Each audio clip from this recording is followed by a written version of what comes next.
দেখো এটা ডাঁটা শাক রান্না করব। ডাঁটা শাকটাকে কেটে ভালো করে ধুয়ে রেখে দিয়েছি।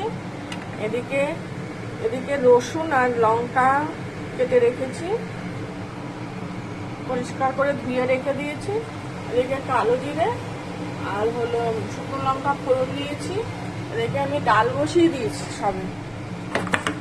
এবারে এই ফোড়নটা দিয়ে দিলাম, রসুনটা আর কাটে না।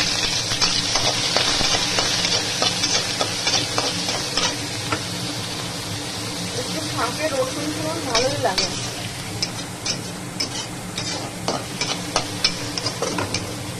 একটু লাল লাল হবে রসুনটা, তখন শাকটা দিয়ে দেবো।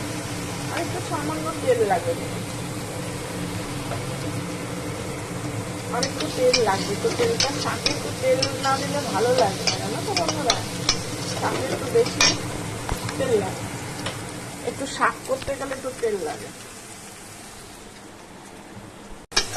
শাকটা অনেকটাই হয়ে এসছে আমার।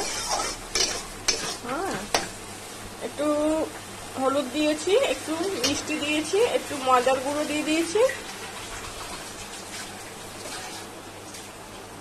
এই যে শাকটা, এদিকে ডালও প্রায় হয়ে এসছে সিদ্ধ।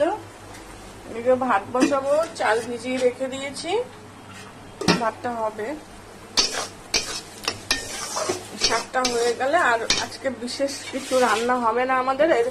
ডাল করব ডাঁটা দিয়ে, এই যে দেখো ডাঁটা।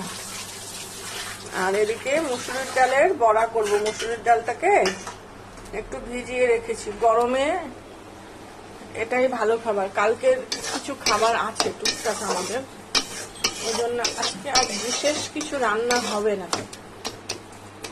দেখতে থাকো। ডালের বড়া বানাচ্ছি। ডালের বড়াগুলো তো আদা ভাঙা করে ভেঙে দিয়েছি, মানে মিক্সিতে পেস্ট করেছি, মিহি করে বাটিনি, তাহলে বেশ ভালো মুড়মুড়ে করে। এই যে ভাজাটা বসিয়ে দিয়েছি, গরম ভাতের সাথে হেভি লাগবে খেতে। সাথে ডাল আছে। পেঁয়াজ দেয়নি অবশ্য, অনেকে পেঁয়াজ দেয়, আমার পেঁয়াজ দিলে ভালো লাগে না, পেঁয়াজ দেয়নি যার জন্য। একটু নুন হলুদ স্বাদ মতো দিয়েছি, যেরকম সবাই দেয় আমিও তাই দিয়েছি। দেখতে থাকো। ডালের বড়া ভাজা হয়ে গেছে, তোমরা দেখলে না ডালের বড়া?